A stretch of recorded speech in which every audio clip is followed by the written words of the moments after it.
સમયની ઘણી વાર મારામારી છે, પણ આના કરતા પણ ઘણો મોટો વિષય છે. એ વિષય હું 2 મિનિટ મને આપો તો હું તમારી પરમિશનથી એ વિષય મૂકવા માંગુ છું.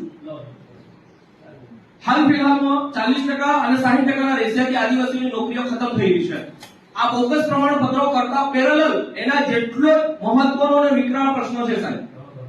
અને કે ગુજરાત સરકારમાં પ્રોફેસર બનવા માટેની જીસેટની પરીક્ષા ગુજરાત સરકાર લે છે.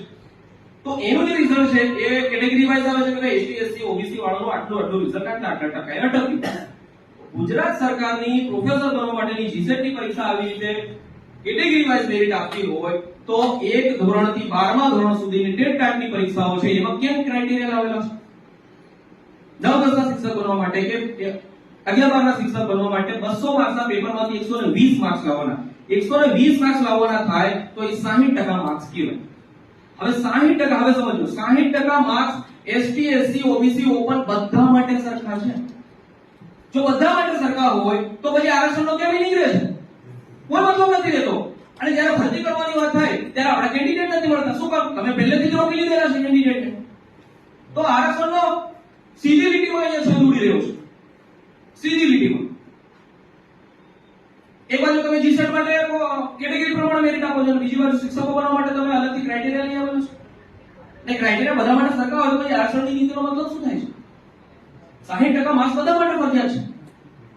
851 જેટલી સીટો 11-12 ના શિક્ષકોની ખાલી છે. એમાંથી 148 સીટો એસટી કેટેગરીની ખાલી છે અત્યારે. હાલ અભી ભરતી થઈ એની વાત કરું છું. 128 સીટો આપણી ગઈ. જીએસએસબી દ્વારા સીસીઈ ની પરીક્ષા હમણાં લેવાય. એમાં 247 જગ્યાઓ આદિવાસીની હતી, એસટી ની હતી. એ 40% ના ક્રાઇટેરિયા ત્યાં પણ લાગુ કર્યા લોકોએ. 40% ના ક્રાઇટેરિયામાં એ 247 સીટોમાંથી 90 સીટો ભરાય. બાકીની 157 સીટો ખાલી ગઈ. હાલ અપીલ રિઝલ્ટ આવ્યું હમણાં જ, હાલનો દાખલો. તો 157 સીટો આપણી ગઈ. હમણાં કોન્સ્ટેબલનું રિઝલ્ટ આવ્યું. 1800 ની સમથિંગ કઈ સીટો ભરવાની હતી કોન્સ્ટેબલની.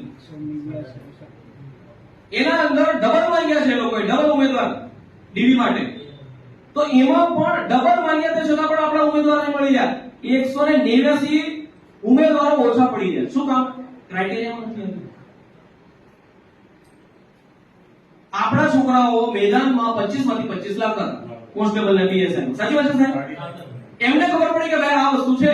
આ લોકો જનરલી સીટોમાં બી નોકરી લઈ જઈ રહ્યા અને કેટેગરીમાં બી નોકરી લઈ જઈ રહ્યા. આ લોકોએ મેદાનના માર્ક્સ જ ખર્ચ નાખ્યા.